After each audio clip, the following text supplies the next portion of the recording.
Good morning, ladies and gentlemen, and welcome to the MCIR Connections and Query Function Conference Call. Your host for today is Melissa Ottinger. Ms. Ottinger, you may begin. Good afternoon, and welcome to today's webinar presented by Lake Superior Quality Innovation Network.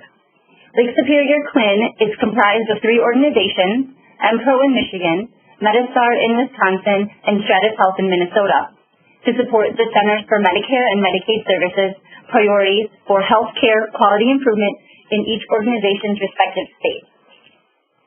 Today we have also on the line Therese, Hoyle, a Senior Public Health Advisor at MCIR. So just some background, MCIR was originally the Michigan Childhood Immunization Registry, created in 1998 to collect immunization data on children. In 2006, adults were added, and the name changed to Michigan Care Improvement Registry. There are currently over 6,000 providers and 1,400 pharmacies reporting data. MCIR is used by schools, licensed child care programs, as well as healthcare organizations and independent provider offices.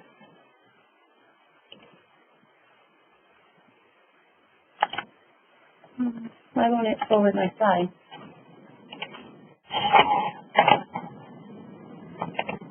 Okay.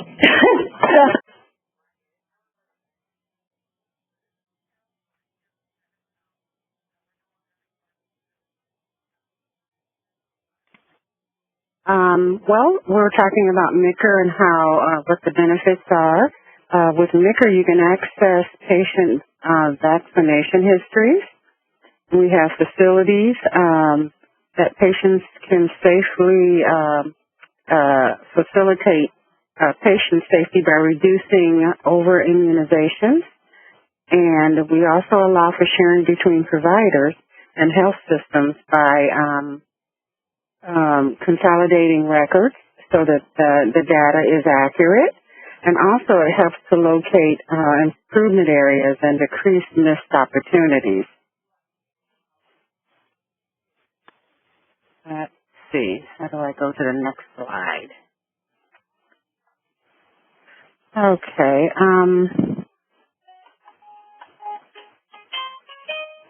excuse me.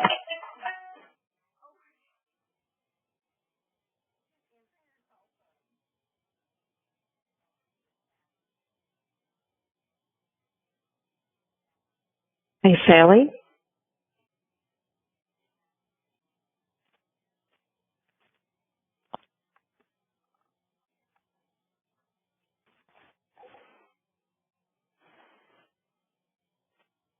I'm sorry. Okay, we're talking about MCIR.org here. This is, oh, okay. Hi, Sally? Yes. It's Therese. I'm back. Okay, good. Get back in. Good. Is MPRO back on? I don't think so. Okay. Would you like me to go through the slide? Okay. Good afternoon, everyone. This is Therese Hoyle, and I am on Skype calling in today, so Sally will pick up if my connection goes bad. And I'm sorry for the problems with the call-in today, so I'm going to go ahead and just talk about HL7 messaging and its query and submission.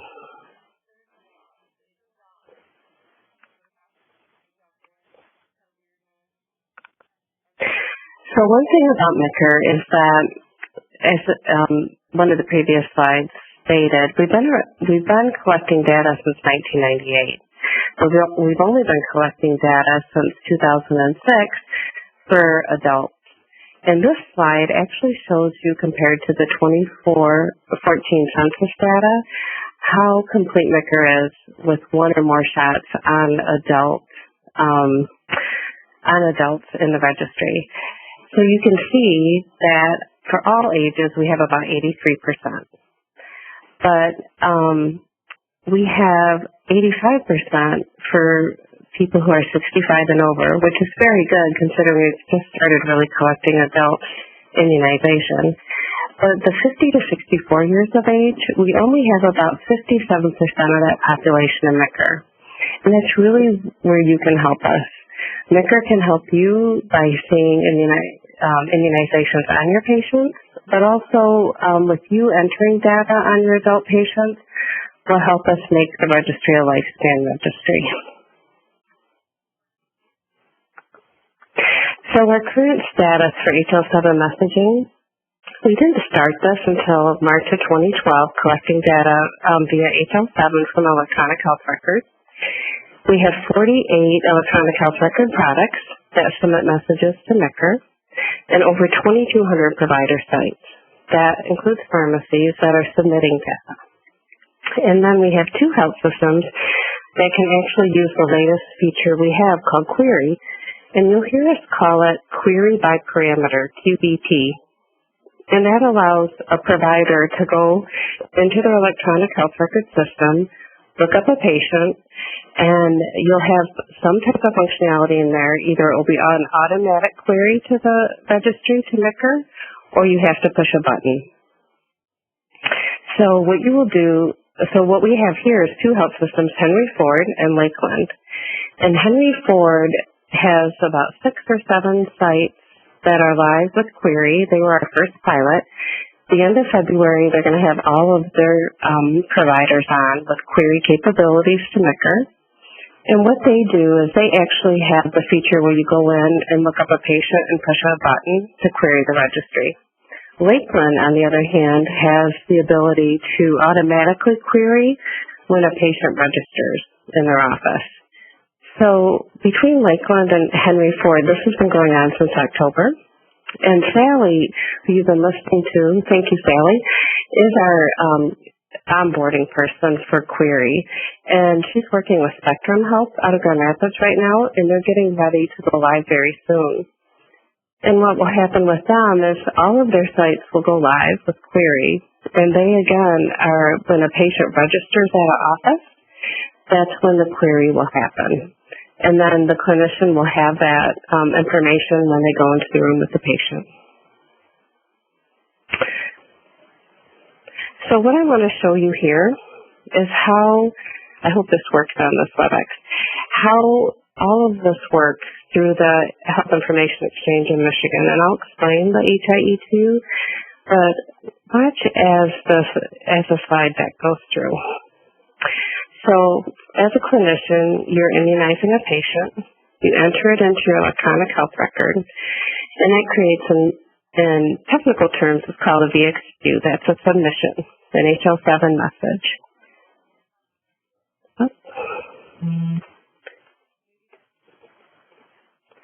Hold on a minute. As the VXQ goes into the HIE, this is the first HIE and that's the HIE that you have to connect with as a clinician. There's 6 or 7 in the state, and that is something that has to be done first before you do any data exchange with MCIR, is locate the HIE that fits your needs. After you do that, once you have that HIE sending data, it goes into the statewide shared services, and that's called the Michigan Health Information Exchange Network. And they send the message to the state, and the state has its own data hub to receive all electronic messages. And it's sort of like a post office. If you're sending a lab report to us, an immunization, a disease surveillance report, that system, the data hub, will look at the message and say, oh, this goes to MCIR, this goes to disease surveillance, this goes to labs. So that is our unique little post office to capture all the messages and send them to the correct system.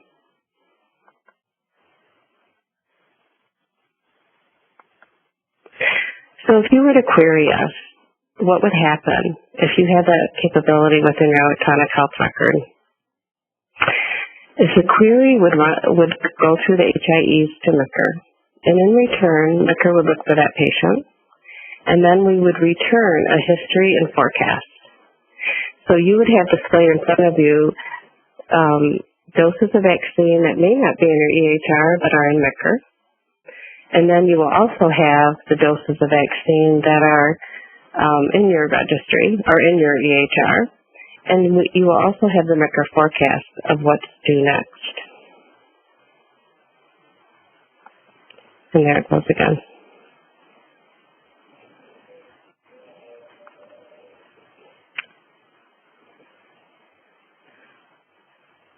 Here's your view. Sorry, the system's just not working. The WebEx isn't working, but right for me, I have to do it smaller. I'm so sorry. So the basic data flow is where you're at the left corner of the screen, the very bottom, is where your EHR sits within your office. You connect to an HIE. The HIE then goes to MyHIN, and here's the data hub at the state. How I described that this is a post office. And you can see all the different databases that messages can go to. So once you connect to an HIE, you can report more than immunizations. But the nice part about this is it's just that single point of presence for you. You have one connection, and then all the work is done outside of your office to report once your system reports to us. So how do you get started? A lot of you have heard about meaningful use, but in order for you to start sending messages to MCIR from your EHR, you have to register. And even though you're not applying for meaningful use dollars, it's just a single database that the state keeps track of how many different providers and EHR vendors are submitting data to the state. So the link is on this page, and once you go in and register, you'll be sent an email from MCIR explaining the next few steps that you need to take. And the first step you're going to have to take is connecting to the HIE. So that's probably a really good, if you haven't already, that's probably the first thing you should start researching is what are the HIEs that are out there, what meets your need as a clinician, and if you're with a larger healthcare organization, they may already be connected for you. So you need to research that. And once you're connected to an HIE, they actually do all the testing for you. So when we know that your messages are coming, you contact us and say, we're connected, we can start testing, and then we have staff that work with you in MCIR. And we have 2.5 FTEs that help with submission, and then we have Sally, who helps with the HL7 queries. And right now we have about 300 sites onboarding in MCIR, so doing the data quality testing. And I don't want you to look at that and go, oh, we'll never get through. Actually, what we do is first come, first serve. If you have the ability through your EHR to submit data, we will put you right up at the front of the line as long as you work with us. So when you see 300 sites, they're actively testing, but they may have issues and they're working with their vendor. So it could be months before they test again. So please register and try to start onboarding with us. And as long as you have someone dedicated in your office to work with us, it will take you a couple months to finalize everything, but it's really worth it for you to use the HL7 features in your EHR. So what is a data quality review? We really look at a lot of things, and we look at, are you sending us the correct immunization information, the correct manufacturers, if you have correct lot numbers? And what we're looking to do is we need someone in your office who's going to be the champion for that. We need to know who is going to be your data quality person, who's going to be your technical liaison, and who your vendor is. So we actually have a form that we have you fill out, and this is so important. And a lot of people forget this step because they get really busy with their vendor. But this form allows us to know who to work with in your office. And so when you do register for MCIR and you start testing your HL7 message, this form is vital for us to continue the process. And before you can go live, you have to have this form filled out. So we encourage everyone to fill this out immediately when you start onboarding. What's also successful about HL7 reporting, you have to look at a report that we have. And one thing that we provide you is a submission report in MCIR. And there are times when your message may not get to us, and that could be a system down or too much traffic maybe in HIE, just something, just a little kink that day that stopped your message from coming in. You don't know that unless you start looking at these reports. Just to tell you the best practice that we see are people who really look at this at the end of every day. Because your messages are going real time, and that gives you an idea of how many messages you've sent. Others look at it every other day, and then not most, but at the minimum, you need to look at it once a week. So we really want you to go into MCIR once you start submitting and look at this report. It's going to tell you if there's any issues. It will tell you if you have an inventory in MCIR and data wasn't pulled from it. It will really help you with the data quality that is in your EHR and also in MCIR, because we want every dose that you can send us, and we don't want you to, the next time the patient comes in, all of a sudden you're like, I sent that influenza dose, it's not there, and it's a year later. So it is important to have someone who can review a report once a week and just make sure that what you're sending is truly what's going into MCIR. And on the next slide, I think the most important feature about MCIR right now is our pharmacy reporting capabilities. There are a lot of pharmacies reporting to MCIR through the Health Information Exchange. And what I wanted to share with you is how many doses have gone in for influenza. And if you look at 2011 and 2012, we had around 200,000 doses reported from pharmacies. Today we have 500,000 doses reported. It's really increased significantly. And you may have your pharmacies in your area faxing you that information, but that information is already in MCIR. And if you don't have access to MCIR, you should get it, because this is a lot of data that you may be missing in your EHR. And it's really important for you to know if your patients have had their influenza dose. And here's what I'm going to show you. It's just the different pharmacies mapped around the state. So Kroger is submitting data, and you can see where Kroger is, primarily Southeast Michigan. But when you look at these maps, think of where your practice is and how much data is going into MCIR from the pharmacies in your area. If you look at CVS, Southeast Michigan, if you look at Myers, it's all over the state that they're submitting data. If you look at Rite Aid, let me go back to Rite Aid. If you look at Rite Aid,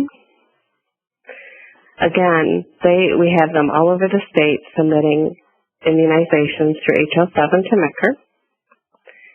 And if you look at Target,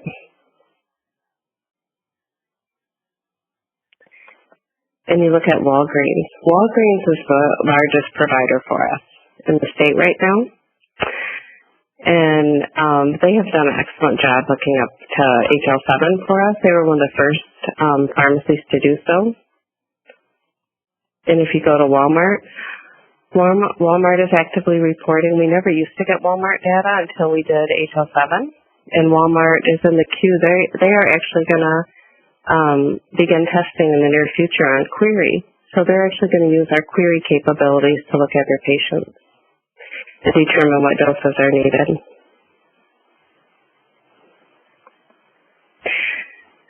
So if you have not used MCIR, you haven't registered, you should go to MCIR.org. It has all the information you need to sign up to get access to MCIR.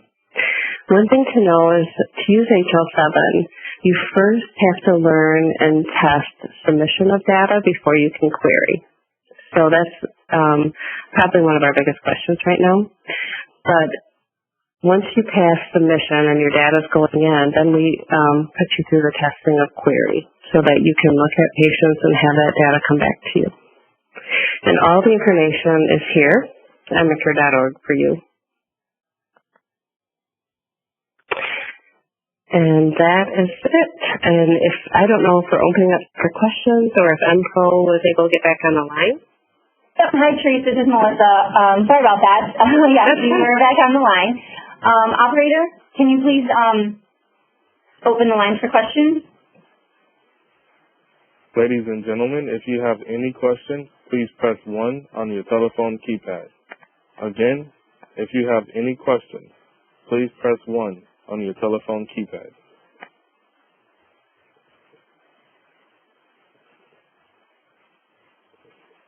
There are no questions in queue.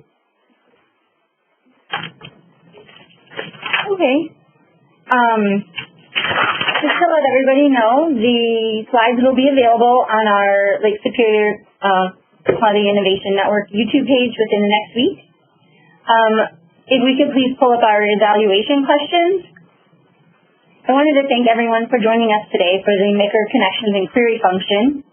And we want to be sure to let you know that we're having in collaboration with the American Heart Association, our upcoming webinar, High Blood Pressure Treatment Algorithm Training, will be held on February 18th, and you should be seeing invites for that shortly.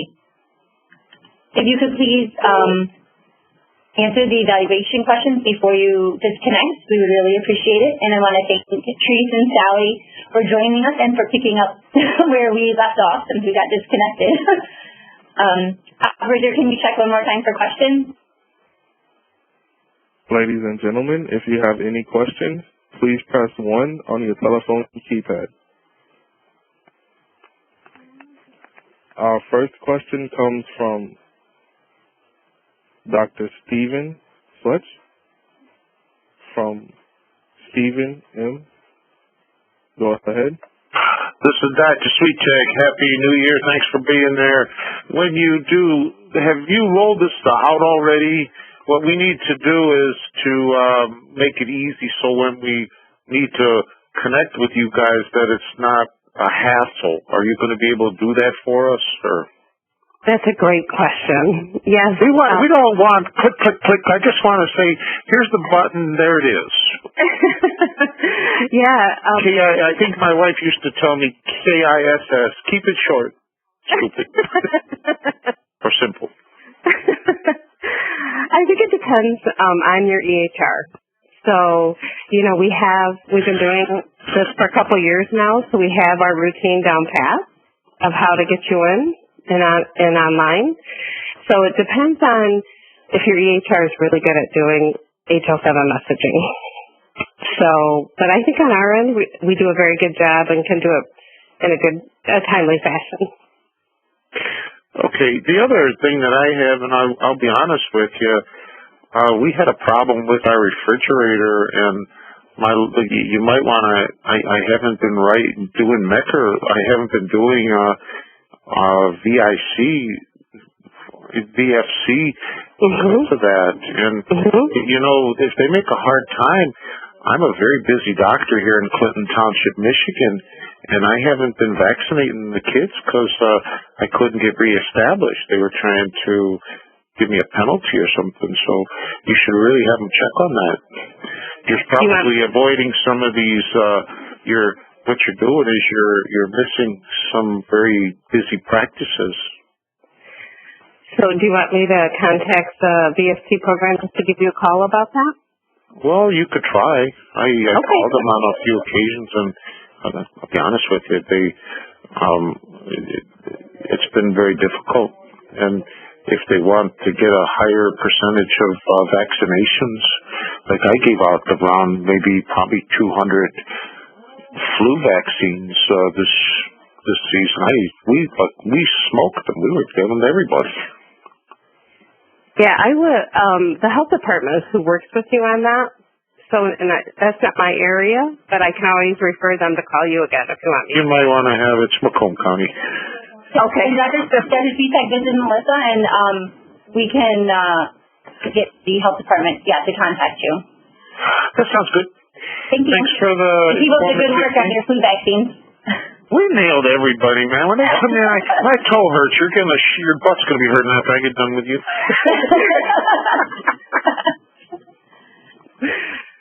Appreciate it. Thank you for the question. Thank you. Do we have any other questions on the line? Our next question comes from Jan Porter from SG Pediatrics. Go ahead. I'm not sure this is the question you can address, but is there a way to be able to get gaps in care for our immunizations? That I can't address, but Melissa, can you address that? There are several different types of reports that you can run from MCIR.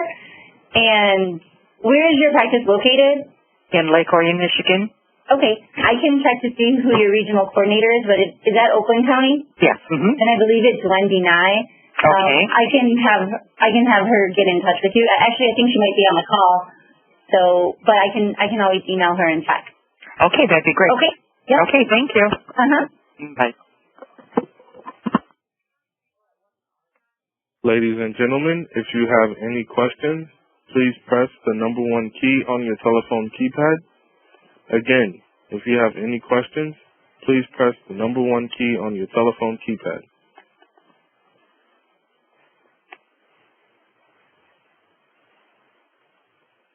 There are no further questions in queue. Okay, well, I just wanted to thank everyone once again for calling in. And if there's no further questions, we can go ahead and disconnect. And everybody, please have a great day. And thank you again, Therese and Sally. Thank you. Thanks, Melissa. Bye. Bye-bye. Ladies and gentlemen, this concludes your conference call. You may disconnect at this time.